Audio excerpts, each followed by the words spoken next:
Allahu Allahu Allahu Allah Allahu Allahu Allahu Allah. அல்ஹம்துலில்லாஹ், அல்லாஹ்வின் கருணையினால் 25 ஜுசுக்கள் முடிந்துவிட்டன. நாளையிலிருந்து 3/4 ஜுசு ஓதப்படும் இன்ஷா அல்லாஹ். ஒரு அன்பர் கேட்டார், 3/4 ஜுசு தானே ஹஸ்ரத், அரை மணி நேரத்தில் முடிந்து விடுமா என்று கேட்டார். அல்லாஹ் கடைசியில் இருக்கக்கூடிய அந்த 5 ஜுசுக்களை அல்லாஹ் லேசாக ஆக்கியிருக்கிறான். ஆனால் மிகப்பெரிய சவாலாக ஆக்கியிருக்கிறான். அதை கொஞ்சம் வேகம் எடுத்தால் ஆங்காங்கே நின்றுவிடும். அதை ரொம்ப கீர் போட்டு பிரேக் போட்டு பள்ள மேடுகள் எல்லாம் பார்த்து ஓட்ட வேண்டும். அப்படிப்பட்ட சூறாக்கள் தான் பின்னால் வரக்கூடிய சூறாக்கள்.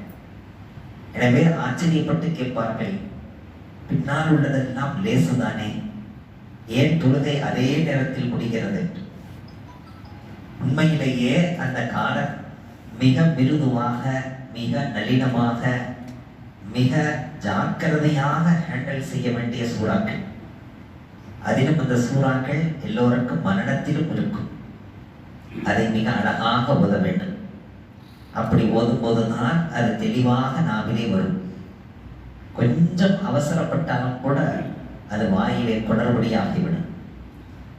என்று ஓதப்பட்ட அந்த 1/4 ஜுசுவும் கூட ஹாமீம் சஜ்தாவாக இருக்கட்டும், பிறகு ஷூரா என்கிற சூறாவாக இருக்கட்டும், ஸுஹ்ருஃப் என்கிற சூறாவாக இருக்கட்டும், கடைசியாக ஓதப்பட்ட துஹான், அதற்கடுத்து ஓதப்பட்ட ஜாசியா, எல்லாமே ஹாஃபிதுகளுக்கு மிகப்பெரிய சவால். இந்த சூறாக்களை எல்லாம் மிக அழகாக ஓதும் பாக்கியம் பெற்றுவிட்டாலே அல்லாஹ் அவர்களை தேர்ந்தெடுத்து கொண்டான் என்று அர்த்தம். அவ்வளவு கஷ்டம்.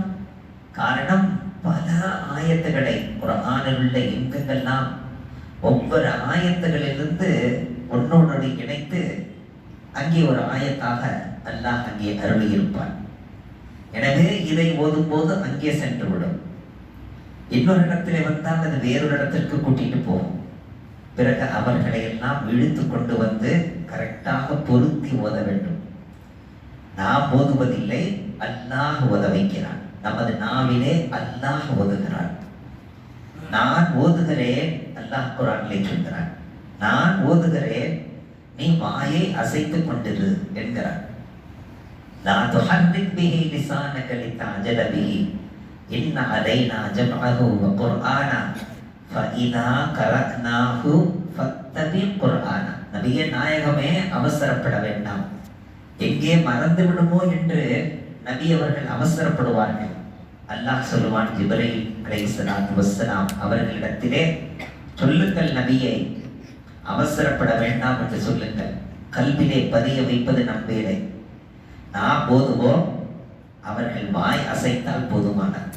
ஹாஃபிதுகள் அனைவருமே வாய் அசைக்கிறார்கள், ஓதுவது அல்லாஹ் தான். இதை நாம் மனதில் கொள்ள வேண்டும். இன்று ஓதப்பட்ட அந்த 1/4 ஜுசுவிலே ஷூரா என்கிற அந்த சூறாவினுடைய துவக்கத்திலே அல்லாஹ் ஒரு ஆயத்தை அருளியிருக்கிறார்.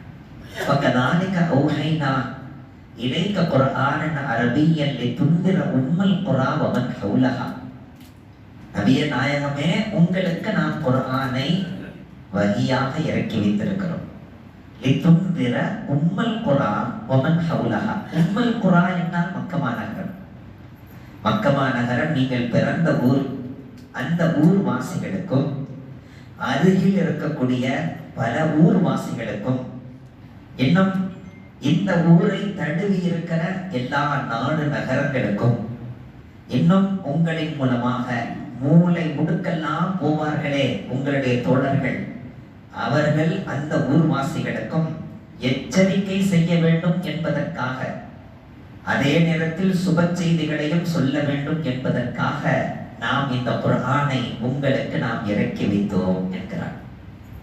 பிறகு சொல்கிறான், லிதுன்திர உம்மல் குரா வமன் ஹவுலஹா. உங்களுக்கும் நீங்கள் பிறந்த ஊருக்கும் அருகில் உள்ள எல்லா நாடு நகரங்களுக்கும் இன்னும் மூளை முடுக்கெல்லாம் இந்த குர்ஆன் போய் சேர வேண்டும்.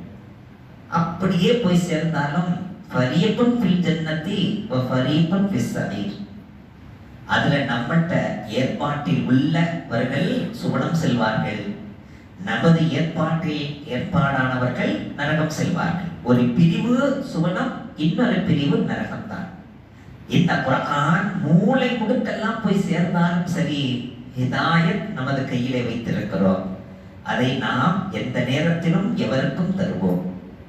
இந்த ஆயத்தை நபிகள் நாயகம் ஸல்லல்லாஹு அலைஹி வஸல்லம் அவர்கள் சஹாபாக்களுக்கு முன்னிலையிலே சொல்லும் போது அவர்களுக்கு உணர்த்துவதற்காக, நபி அவர்கள் சஹாபிகளுக்கு உணர்த்துவதற்காக, புரிய வைப்பதற்காக 2 புத்தகங்களை கொண்டு வந்தார்கள். 2 புத்தகங்களை, வலது பக்கத்தில் ஒரு கிதாப், இடது கரத்திலே ஒரு கிதாப். ஆனால் அந்த கிதாபிலே என்ன இருந்தது என்று எவரும் பார்க்கவில்லை. ஆனால் அந்த 2 கிதாபை கொண்டு வந்து இந்த 2ம் என்னவென்று தெரிகிறதா என்று கேட்டார். சஹாபாக்கள், யா ரசூலல்லாஹ், உங்களுக்கு தானே தெரியும், அல்லாஹு வ ரசூலுஹு அஅலம், அல்லாஹ்வும் அவனது ரசூலும் தான் அறிவார்கள். உடனே நபி அவர்கள் சொன்னார்கள், இதோ வலது கரத்தில் வைத்திருக்கிற இந்த கிதாப், இதிலே யார் யாரெல்லாம் சுவனம் செல்வார்கள் அவர்களை பற்றிய லிஸ்ட் இருக்கிறது. இதோ இந்த புத்தகம் இடது கையிலே இருக்கிறதே, யார் யாரெல்லாம் நரகம் போவார்கள் என்ற லிஸ்ட் இருக்கிறது. அப்படி என்றால் ரப்பிடத்திலே அப்படி இருக்கிறது என்று நபி அவர்கள் சஹாபிகளுக்கு காட்டுகிறார்கள். உண்மையிலேயே அந்த புத்தகத்திலே லிஸ்ட் இல்லை. அப்படி என்றால் அந்த லிஸ்ட் இன்னாலும் வெளியே வந்திருக்குமே, யார் யார் இருக்கிறார்கள் என்று. ரப்பு இப்படி 2 புத்தகங்களை ஏற்பாடு செய்திருக்கிறார். ஒரு புத்தகத்திலே சுவனவாதிகளை, இன்னொரு லிஸ்டிலே நரகவாதிகளை அல்லாஹ் பதிவு செய்து வைத்து விட்டான் அடிச்சுட்டான். உடனே சஹாபாக்கள் கேட்டார்கள், யார சொல்லனா, எப்பொழுது ரப்பு பதிவை செஞ்சு விட்டானோ பிறகு எதற்காக தொழுகை, எதற்காக திக்ரு, எதற்காக ஃபிக்ரு, எதற்காக ஹஜ்ஜு, எதற்காக நோன்பு, எதற்காக இதுவெல்லாம், இது எந்த வகையில் பயன் தரும் அப்படி கேட்டார். நமக்காக சஹாபாக்கள் கேட்டார். உடனே நபி அவர்கள் சொன்னார்கள், செய்து கொண்டே இருங்கள், செய்து கொண்டே இருங்கள், நன்மையான காரியங்களை நீங்கள் முனைப்பாக செய்து கொண்டே இருங்கள். உங்களுடைய ஹாத்திமா, உங்களுடைய முடிவு, நீங்கள் சுவனவாதியாக இருப்பீர்களேயானால் நீங்கள் சுவனத்தின் செயலை செய்து அதன் மூலமாக உயிர் பிரியும். உங்களுடைய லிஸ்ட் நரகவாதிகளில் எழுதப்பட்டிருக்குமானால் நரகத்தினுடைய செயலை செய்து அதில் தான் முடிவு உண்டாகும். எனவே உங்களுடைய முடிவை வைத்துத்தான், இன்னமல் அமாலு பில் ஹவாத்திம், அந்த முடிவை வைத்துத்தான் அல்லாஹ் எங்கே எழுதியிருக்கிறான், எதிலே எழுதி இருந்தான் என்பதை நாம் தெரிந்து கொள்ள முடியும். எனவே காலமெல்லாம் சுவனத்தின் அமல்களை செய்து கொண்டே வருபவன் கடைசி நிமிடத்திலே நரகத்தின் வேலையை செய்து அவன் நரகத்துக்குரியவனாக ஆகிவிடுவான். காலமெல்லாம் நரகத்துக்கான காரியத்தை செய்து கொண்டே இருப்பவன் திடீரென தௌபா செய்து மீளுவான், நற்காரியங்களை செய்வான். அந்த நற்காரியங்கள் செய்து கொண்டிருக்கும் போதே அவனுக்கு இறப்பு ஏற்பட்டு அவன் சுவனவாதியாக ஆகிவிடுவான். எனவே எவரையுமே நீங்களாக முடிவெடுத்து ஒருவரை சுவனவாதி என்றோ நரகவாதி என்றோ நீங்களாக யாரையும் சொல்ல வேண்டாம். ஒரு காபிரை கூட காபிர் என்று நீங்கள் சொல்லாதீர்கள். ஒரு இணை வைக்கக்கூடியவன், சிலை வணங்கியை கூட நீங்கள் திட்ட வேண்டாம், அவனை கேவலமாக கருத வேண்டாம். ஏனென்றால் அவனது முடிவு கடைசியாக ஏகத்துவத்தில் முடித்து விடலாம். ஏகத்துவம் ஏகத்துவம் என்று பேசிக் கொண்டிருந்த எத்தனைய நபர்கள் கோயில் கோயிலாக சென்று குங்குமத்தை வைத்து தலையிலே பரிவட்டம் கட்டி அவர்களுக்கு கும்ப அபிஷேகம் செய்யப்படுகிற நிலையை நாம் பார்க்கிறோம். இந்த உலகத்துக்காக, துன்யாவுக்காக, துன்யாவின் பெருமைக்காக, பகட்டுக்காக, போட்டிக்காக, பொறாமைக்காக, இன்னும் சொல்ல போனால் தான் செய்த குற்றங்களை மறைப்பதற்காக, இன்னும் சொல்ல போனால் நாம் குற்றங்கள் செய்திருக்கிறோம், அதற்கு ஏதேனும் பிடிகள் ஏற்பட்டு விடுமோ, அதற்கான ரைடுகள் உண்டாகி விடுமோ, வேறு வழியே இல்லை, நாம் முஷ்ரிக்காகவே நாம் மாறிவிடலாம் என்கிற அளவுக்கு ஒரு பூநூல் தான் போடலையே தவிர மற்ற எல்லா காரியத்தையும் செய்து கொண்டு திரிகின்ற அந்த மனிதர்களை நாம் பார்க்கத்தான் செய்கிறோம். நாம் அல்லாஹ்விடத்திலே நாம் பாதுகாவல் தேவை. அல்ஹம்துலில்லாஹில்லதி ஆஃபானி மிம்மா இப்தலாஹு பிஹி வ ஃபல்லலனி அலா கஸீரின் மிம்மன் ஹலக தஃதீலா. இறைவா, எந்த நிர்பந்தத்துக்கு அவர்களை நீ ஆளாக்கினாயோ, அவர்கள் முஸ்லிம்களாக இருக்க அவர்கள் தங்களையே மாற்றி, ஏன் இருந்தால் என்ன, ஏன் கோயிலை கட்டினால் என்ன, ஏன் அதிலே கும்பாபிஷேகம் நடத்தினால் என்ன, ஏன் அதிலே முஸ்லிம்கள் கலந்து கொண்டால் என்ன, எல்லா விஷயத்திற்கும் மனிதாபிமம் என்பது வேறு, மத நல்லிணக்கம் என்பது வேறு, எல்லா மதத்தை சார்ந்தவர்களை மதிக்க வேண்டும் என்பது வேறு, அவர்களுடைய ஹக்குகளிலே மிக கவனம் செலுத்த வேண்டும் என்பது வேறு. இவைகள் எல்லாமே ஷரியத்தில் சொல்லப்பட்டிருக்கிறது. அதற்காக வேண்டி தலையிலே நீ பரிவட்டம் கட்ட வேண்டுமா? அதற்காக அவர்கள் பொட்டு வைத்தால் வைத்துக் கொள்ள வேண்டுமா? அதற்காக வேண்டி அவர்களிடத்திலே எனக்காக வேண்டி வேண்டிக் கொள்ளுங்கள் என்று தட்டிலே அவர்களுக்கு பணம் கொடுத்து அவர்களை பூஜை புனஸ்காரம் செய்ய வைக்க வேண்டுமா? இப்படியெல்லாம் செய்ய வைக்க வேண்டிய அளவுக்கு ஒரு நிர்பந்தம் அவர்களுக்கு ஏற்படுகிறது. அல்லாஹ் அந்த நிர்பந்தத்திலிருந்து அல்லாஹ் நம்மை பாதுகாப்பானாக என்று நாம் ரப்பிடத்திலே துஆ செய்ய கடமைப்பட்டிருக்கிறோம்.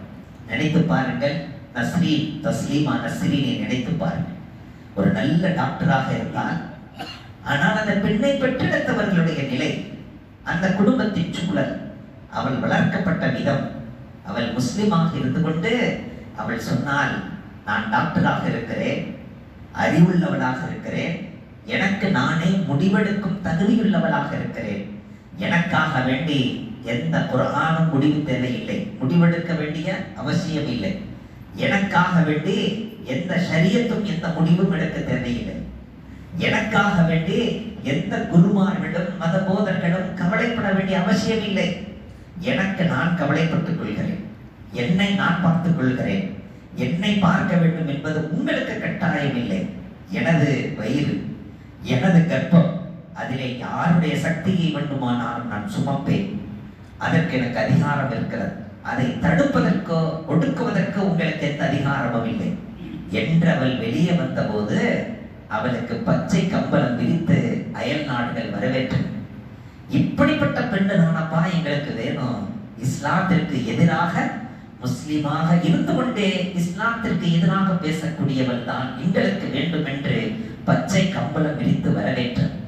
ஆனால் நினைத்து பார்க்க வேண்டும், இது போன்ற பெண்கள் வெளியே கிளம்பி மற்ற இஸ்லாமிய பெண்களுக்கு அழைப்பு விடுக்கிறார்கள். பாருங்கள் உலகம் எப்படி மதிக்கிறது என்று, பாருங்கள் உலகம் எவ்வளவு கண்ணியப்படுத்துகிறது என்று.